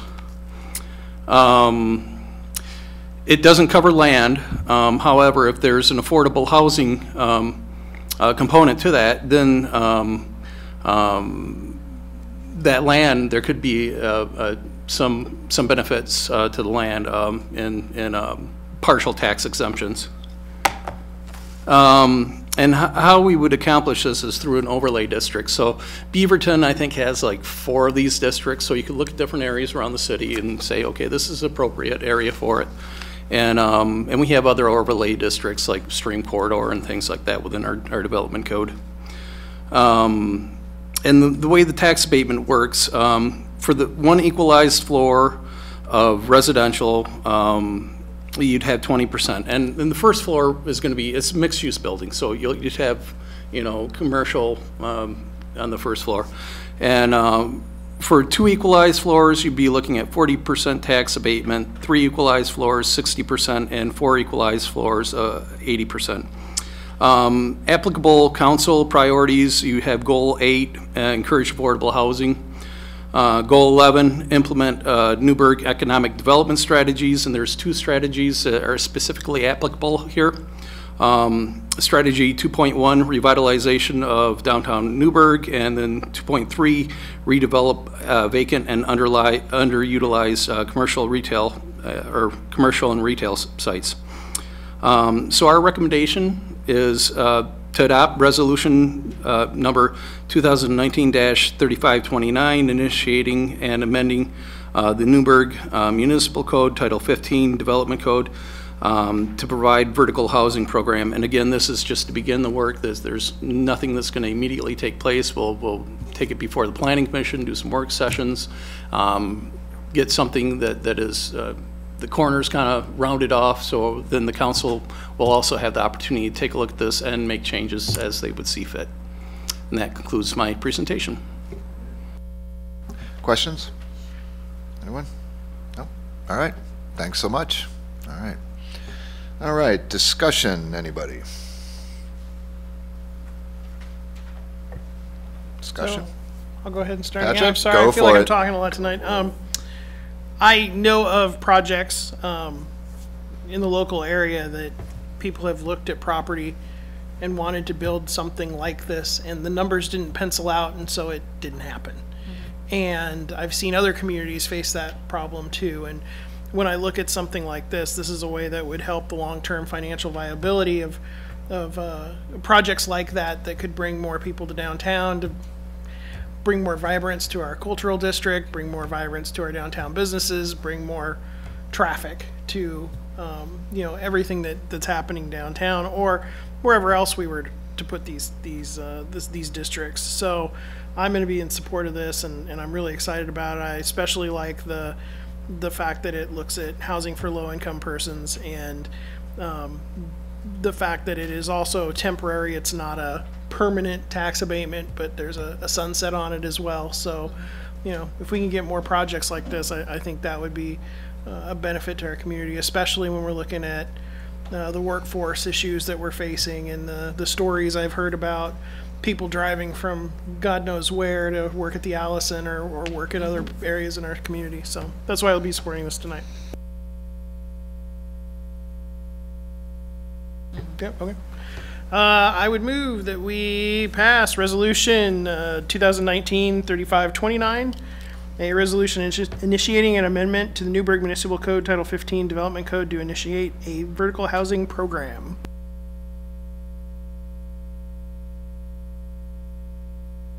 Further discussion? All right, hearing none. All in favor signify by saying aye. Aye. Opposed, same sign. Hearing none, the resolution 2019-3529 passes. Next, resolution 2019-3530. Initiate Development Code Amendment residential parking regulations downtown.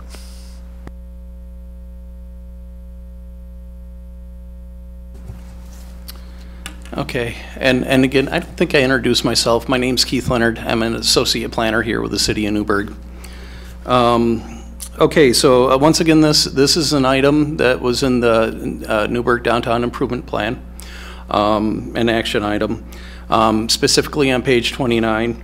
There's a statement where we're trying to encourage an increase of residential use along East 2nd Street, and this is where this would be located. Also on page 29, it recommends a fee in lieu program. Now, the way these fee in lieu program work, where you have a developer that would, I mean, currently too, I should back up. During peak periods of the day, about 47% of the parking is actually being utilized in the downtown. So there is enough parking. So with these fee in lieu programs, the city would be allowed to collect a fee in place of a development providing on-site parking, and then these fees can be used for such activities as buying property or even developing additional parking. And talked about the 47%. And then another good thing about having additional residential uses within the downtown. The people that live in these areas actually will go downtown. They'll shop at the stores. They'll go to the restaurants. So it really helps the downtown businesses as well. So the code section that would need to be modified is section 15.305020, and there's a footnote number 8. And this requires 1 parking space for each residential unit within the downtown area. And with our conversations with people that are looking at developments within downtown, parking is always coming up as an issue. Applicable council priorities, you have goal 8, encourage affordable housing. Goal 11, implement Newberg economic development strategies. And there's 1 strategy that's applicable here and 3 action items. So strategy 2.1, revitalization of downtown Newberg is applicable here. Action 6, implement recommendation in the Newberg Downtown Improvements Plan. And Action 9, ongoing implementation of the Newberg Downtown Improvement Plan. And then Action 11 is increase downtown housing. So once again, we're recommending that the council adopt Resolution 2019-3530, which would initiate an amendment to the Newberg Municipal Code, Title 15 Development Code, to encourage additional residential development in the downtown in order to further support downtown businesses by modifying the parking requirements for residential development within the C3 zoning district. And that's a good point. It's going to be the C3 zoning district, which is our downtown area. Questions of Keith? Patrick? Oh, sorry. No, Elizabeth. Elizabeth, you're up. Okay. Can you just let me know, and I'm sorry that I don't know this, but is George Fox in the C3 zoning district? Doug is probably better in that. The whole university isn't, but there may be some portions. So the C3, there may be a couple of lots for George Fox down around the Hancock, River Street, Friends Yearly Church building. That's where the dividing line comes from. C2 goes out Portland Road, then you come into C3. So if there's a concern about, would this apply to George Fox University, maybe only a couple of parcels of land that already have existing structures on them. This is really, think of it in the C3 area is kind of mid-block between Hancock and Sheridan, mid-block between 2nd and 3rd River Street to the east end of the couplet. Follow on?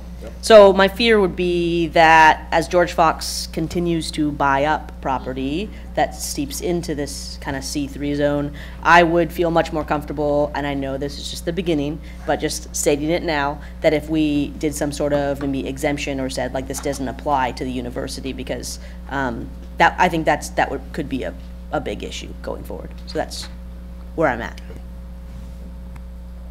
Patrick. Hi. In my previous life, I was a newspaper reporter, and I covered a number of communities, I can list them if you'd like, where parking was like the bomb sitting over in the corner, and you said downtown parking and everybody lost their minds. Now, I have not experienced that here in Newberg, and so I was curious if staff had any historical comments about this. I, in theory, am in favor of this. What I don't want to have happen is go, hey, this looks fun, and start shaking it and have it explode. So, do we have any historical data about downtown parking, and if it's a controversial subject, or is it one that the Downtown Coalition and everybody involved kind of plays well together? I can say any community you go to has an issue about parking. And all of the things we're bringing forward to you are hard. The easy stuff was done decades ago. The hard stuff is in front of you, and future councils are going to have more hard things to deal with. But what we know is from the work we did in the downtown plan, we hired a consultant. There was a sub-consultant, Rick Williams Consulting. They went out and did an inventory of every on-street and off-street parking space in the downtown, and then they did a utilization study. And as Keith had indicated, that in the peak 2-hour period during the week between 11 and 1 p.m., we do not use 50% of the parking that is available downtown. What we have, and I've said this to others, we have a perception problem.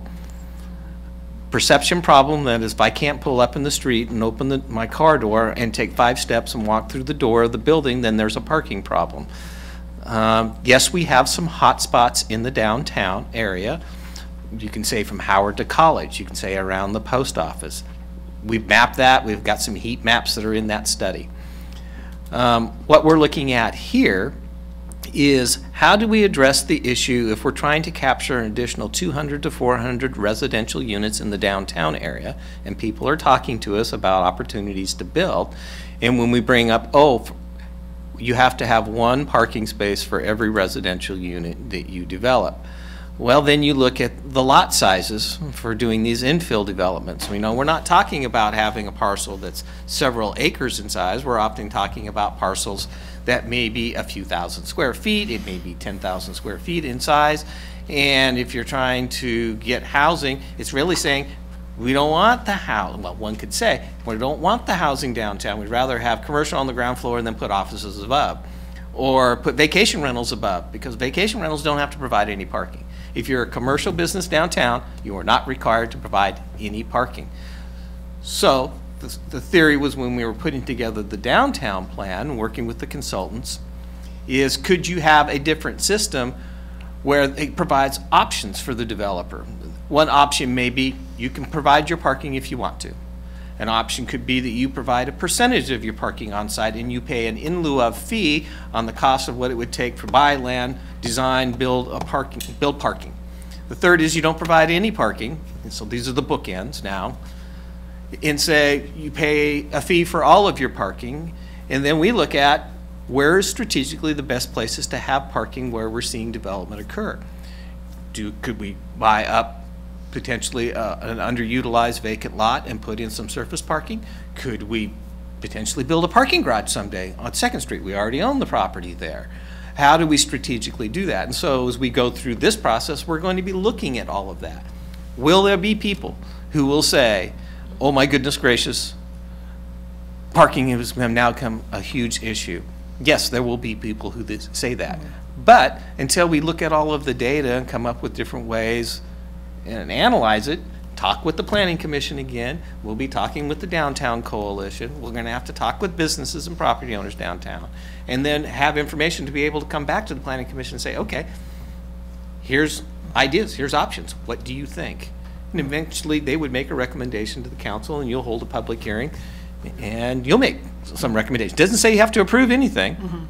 Just comes before you, you consider it, you can give it thumbs up, thumbs down, or make modifications.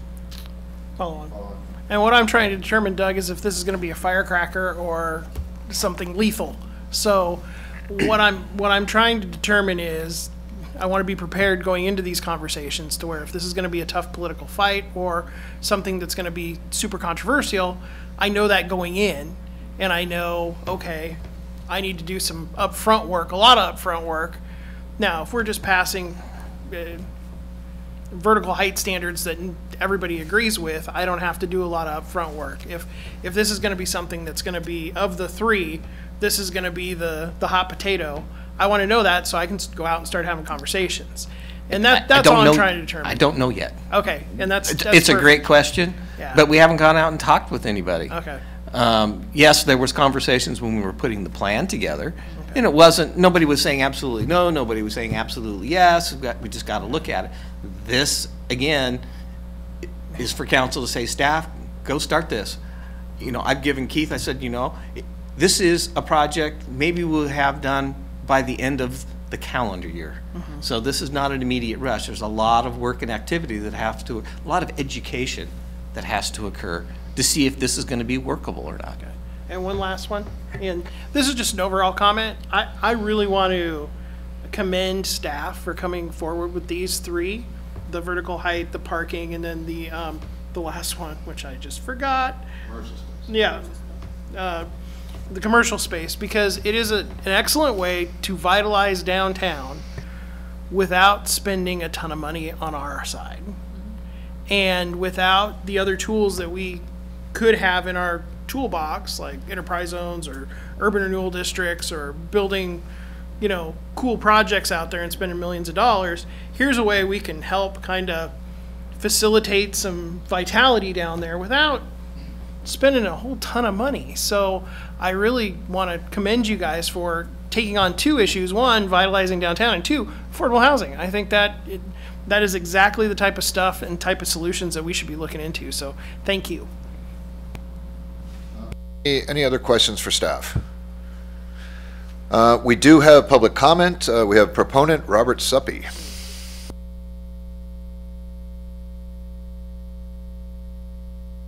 Mr. Suppy, it's the button on the right. Please state your name. Someday I'll learn, you know. Good evening. My name is Robert Suppy, and again, thank you all for the opportunity. I listen myself as a proponent of this, which I am, but I have concerns when I read the statistics about how many available parking spaces there are in downtown Newberg. The first time I heard these statistics a number of years ago, I had concerns about whether or not they really represent the parking conditions. Without better detail, I don't think they do. I'm a very big fan of the council using accurate and relevant data to guide decisions. I'm not questioning whether or not the study done that is cited is accurate. I can't read my writing. No, it's somebody who doesn't know how to write well. I'm arguing that it is not precise enough to be relevant. The council should ask for better information. For example, if I'm reading the NDIP correctly, which is what's referenced here, only about 11% of the off-street parking stalls are public. When the sample was taken in the report, virtually all of those stalls were in use. Unless private businesses consent to public use of their lots, the vast majority of off-street stalls have very limited availability. The fact that Knapp's, for example, has open parking stalls doesn't do me any good if I want to shop at some other business in that neighborhood. I think it is also critical to identify where the vacant stalls are at different times. As another example, if the 2nd Street lot has vacancies, but I want to shop at the west end of downtown, those spaces are not very useful to me. I recognize that there will be ample opportunity to investigate these details if council chooses to move forward with this. My recommendation is that if you choose to do so, request that staff provide you better details of the actual parking situation in downtown. What you have is not adequate to provide an informed decision. Thank you. Questions for Mr. Suppy? Hearing none, thank you. Okay, further discussion, folks, or do we hear a motion, or both? Patrick? Mr. Mayor, I move we approve resolution number 2019-35, oh crap. 3530. Yeah, 3530, sorry, I opened the next one. A resolution initiating an amendment to the Newberg Municipal Code Title 15 Development Code to consider modifying the residential parking requirements for C3 zoned property. And Elise with a second. Further discussion? Hearing none, all in favor signify by saying aye. Aye. Opposed, same sign. Hearing none, Resolution 2019-3530 passes. Moving on to Resolution 2019-3531, Development Code Amendment, Commercial Space Requirements for Residential Downtown. Thank you. This last one for me. So once again, this is coming out of the Newberg Downtown Improvement Plan. Page 29, there's an effort to increase residential use along 2nd Street.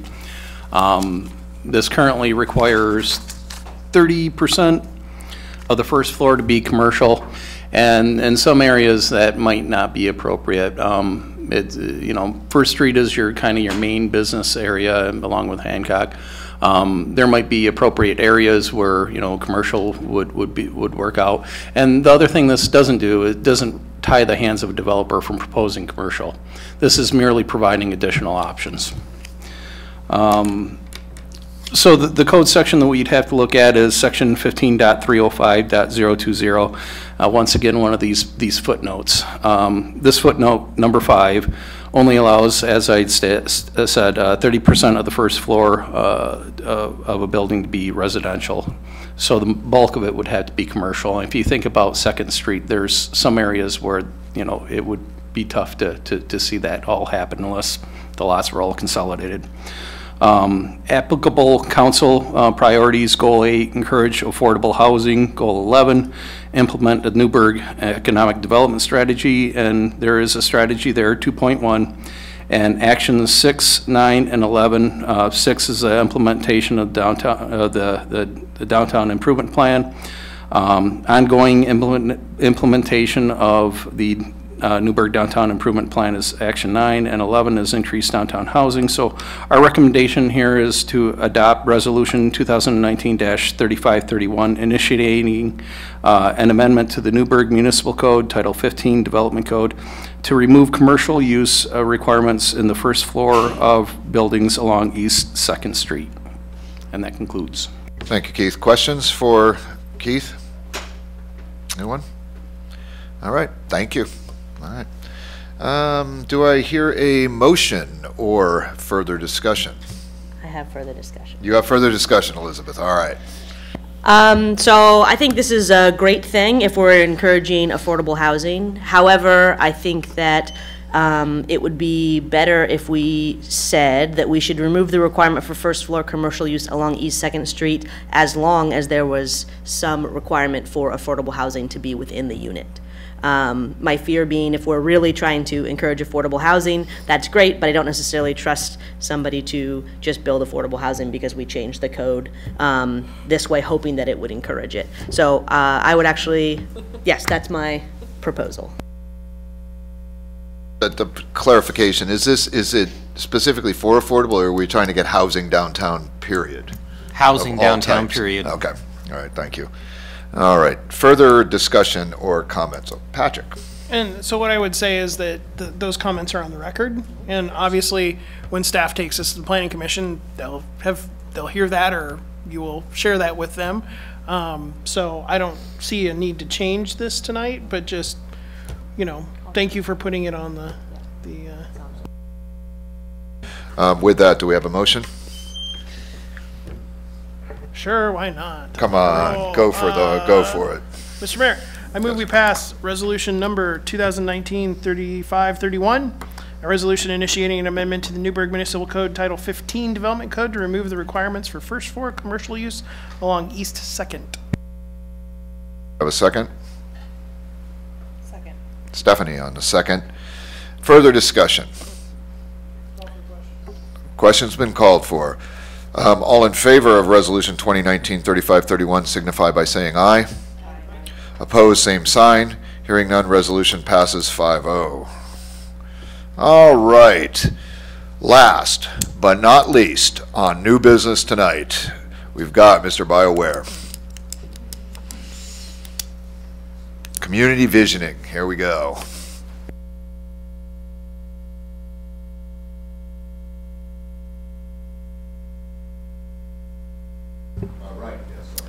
BioWare, whoa, community visioning coordinator for the city. It's really just information that I would like to share with you all. So if you have any questions on the RCA, I'd be happy to answer them. And also give you an update as to where we are in between the time that I wrote that and now. How's about we start with an update? Give us an update, and then we'll go for questions after that, maybe.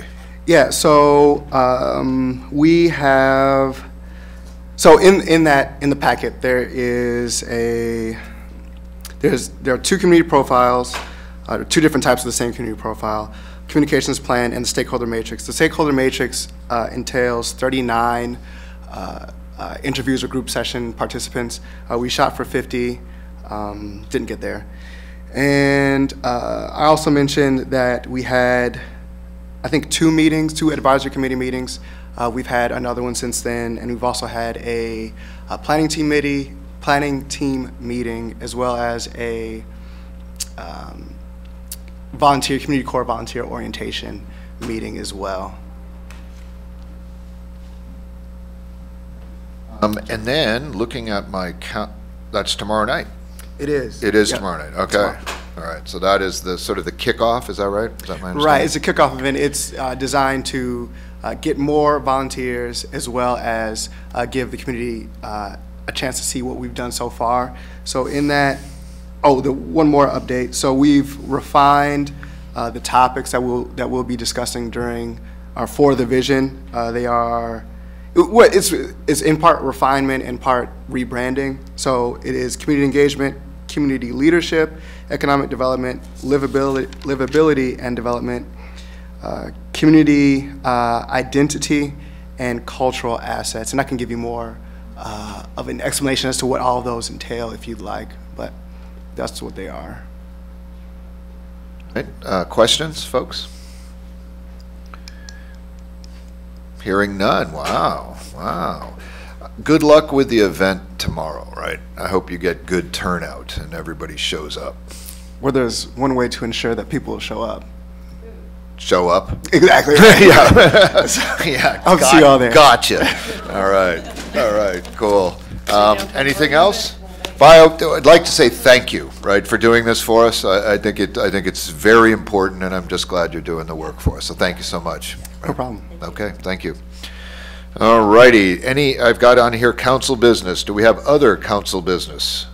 Yes, Sue. So Dawn Karen asked me to mention she's going to be putting a recruitment notice out soon.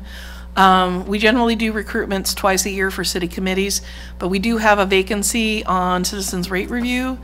And so people can go to the city website and go to the council webpage, and there's a volunteer button, or they can contact myself or Dawn Karen to fill out an application. So. Yeah, thank you. Do help out. I've asked a couple of people and have gotten nowhere on that. So if you can find somebody, let me know. Truman.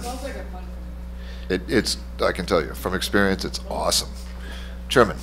Mr. Mayor, Truman Stone, City Attorney, just as a matter of process, when you were having the discussion about council members serving on various committees, some of those committees are more formal committees, some are less formal or whatever, but I would recommend that you make a motion for those assignments that you discussed earlier tonight, and then have the council approve them. And I think you could do that as a full slate, not individual votes. So, and if I can recall what I've got, Sue, you can help, I think. Sure. All right. So I would like to move that we name Councilor Finley to the Visioning Committee, Cultural District, right? Elizabeth to the Yamhill County Water Task Force, Elise to the Affordable Housing Trust Fund Commission, and Elizabeth to Newberg 2030. Did I get them all? Okay. Can I get a second? Second. Further discussion? All in favor signify by saying aye. Aye. Aye. Opposed? Hearing none. And just one comment. Thank you. So that does pass. Thank you. This greatly helps my schedule, and it's all about me, so that's important. So anyway, but thank you. Thanks very much for that. Anything else? Anybody? No? All right, we're out of here. Then 5 o'clock, 5 o'clock, correct? On the 19th? Okay, and the 19th is a Tuesday, so keep that in mind. And I think that's it. And Elisa's... We'll try to hold everything else as much off the agenda as we can. Yeah. Well, it sounds to me like we've already got stuff on that agenda, though, I think. 4 items? Okay. All right, cool. I have to get on a plane at like 4 o'clock the next morning. Oh, wow. So we'll, no, we'll keep a tight schedule.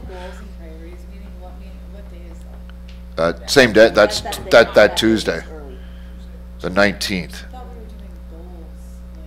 We tried and it didn't. Yeah, we couldn't find another time. I'm sorry. And Elise, you got the music, right, for next time? Okay. All right. Other than that, thank you all, and have a good night.